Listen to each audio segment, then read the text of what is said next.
Hola, bienvenidos de nuevo. Soy el doctor Carlos Waldo, soy especialista en medicina interna y este es mi canal Enseñando Medicina Interna. El día de hoy toca subir un video acerca de actualidades en la medicina, donde reviso algún artículo reciente de interés o algunas actualizaciones de guías o guías que se hayan publicado de una manera reciente. El día de hoy me encontré con unas guías que acaban de ser actualizadas el año 2023, entonces me gustaría revisarlas con ustedes y es acerca de la transfusión de glóbulos rojos en pacientes hospitalizados. Es una actualización de unas guías del 2016. Esta guía actualizan las recomendaciones que nos hacen la Association for the Advancement of Blood and Biotherapies, que es del 2016. Estas guías originalmente se publicaron la revista JAMA en el 2016. Les dejo aquí en la descripción del video, les dejo el enlace también a las guías previas, pero esta es una actualización de estas guías del 2016. Estas guías en específico tienen una revisión sistematizada que utiliza la metodología GRADE, sobre todo para calificar la solidez de las recomendaciones y la calidad de la evidencia que las respalda. Si ustedes ya han visto videos previos míos, hay un video en donde hablo sobre la metodología GRADE. Este es el video en donde lo hablo, donde lo explico y detallo un poco más a qué se refiere con esto de la metodología GRADE. Es una plática que hablé sobre las guías de hiperglucemia hospitalaria y al inicio de la plática me enfoco un poquito más acerca de qué es este tipo de metodología, a qué se refieren con el nivel de la evidencia y demás. Aquí lo explico un poco más. Si no lo han visto, los invito a que vean el video para que estén un poco más en contexto acerca de este tipo de metodologías. Pero bueno, estas son las guías que les estoy comentando. Están realizadas por Carson y colaboradores, publicadas en la revista JAMA en octubre del 2023. Transfusión de glóbulos rojos, unas guías internacionales del 2023 realizadas por la AABB. También les dejo en la descripción del video el enlace a estas nuevas guías. Al inicio de las guías nos comentan o nos ponen algo que se llama declaración de buena práctica. Antes de empezar con las recomendaciones propiamente dichas y como parte de la introducción y del contexto en las guías, nos ponen esta declaración de buena práctica, la cual se las voy a leer prácticamente de manera textual. La aplicación de las recomendaciones para la transfusión es altamente individualizada y depende de muchos factores, además del nivel de hemoglobina. De hecho, es un punto que nos están repitiendo constantemente durante el transcurso de estas guías, que no podemos solamente basarnos en el nivel de hemoglobina, que si bien nos ponen algunos puntos de corte para que nosotros podamos decidir en qué momento se puede transfundir, no solamente es el único valor que debemos de tomar en cuenta en los pacientes para decidir realizar una transfusión de glóbulos rojos. Se tienen que utilizar signos y síntomas asociados, como por ejemplo también la tasa de caídas de la hemoglobina, el estado de volumen del paciente, la estabilidad hemodinámica, preferencias propiamente dichas del paciente y valores de los pacientes, así como otras variables clínicas. Dentro de otras variables clínicas, en las guías nos comentan que si el paciente hay que valorar si tiene disnea, si hay una disminución de la tolerancia al ejercicio, si el paciente presenta aturdimiento, dolor torácico que se crea que es de origen cardíaco, hipotensión o taquicardia que no responda sobre todo a la carga de líquidos.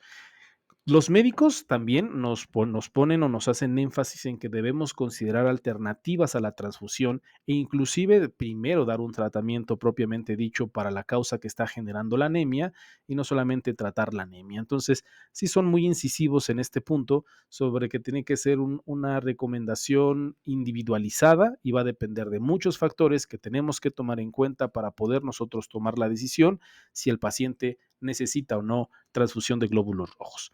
En cuanto al contexto, los médicos deben considerar que la transfusión de glóbulos rojos solo si los beneficios superan a los daños, sobre todo porque hoy en día se sabe que hay efectos adversos o efectos no deseados en aquellos pacientes que se transfunden. Por ejemplo, por unidad, más comúnmente asociados a la transfusión de glóbulos rojos son la sobrecarga circulatoria asociada a la transfusión. Esto lo vamos a encontrar en 1 de cada 125, reacciones febriles en 1 en 161 y reacciones alérgicas en 1 en 345. La verdad es que no es nada despreciable, la verdad es que siguen siendo efectos adversos, pues si no que ponen en riesgo la vida del paciente, si son bastante importantes cuando nosotros realizamos una transfusión.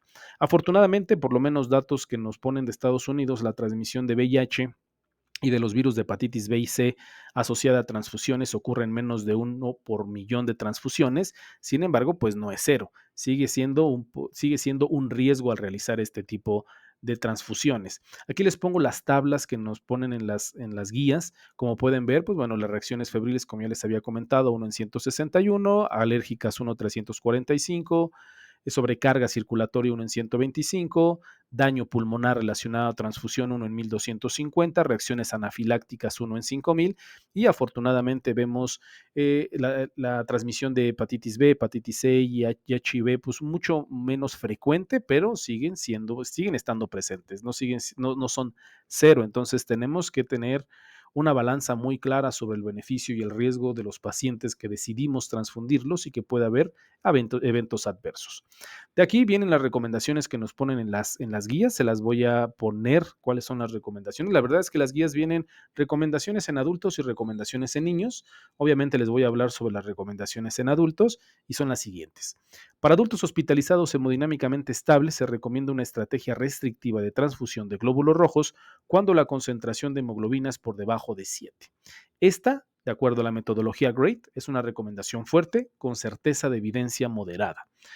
Así es como viene de manera textual, se los pongo, así es como vienen en las guías.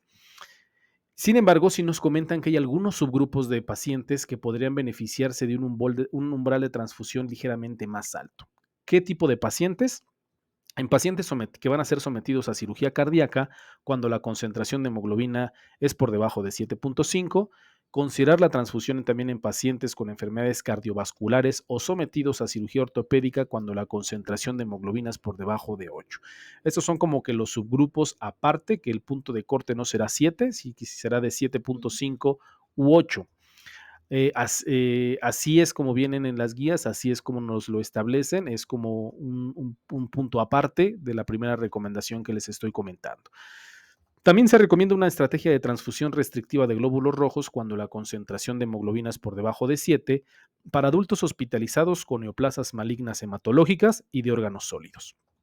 Este no tiene una recomendación tan fuerte como lo tiene la primera que les comenté, es una recomendación condicionada con una evidencia de certeza baja. Entonces, este no tiene tanto peso, esta recomendación no tiene tanto peso, pero pues es lo que nos comentan dentro de las guías. Así es como vienen en las guías, se las pongo de una manera textual, recomendación condicionada con nivel de certeza bajo.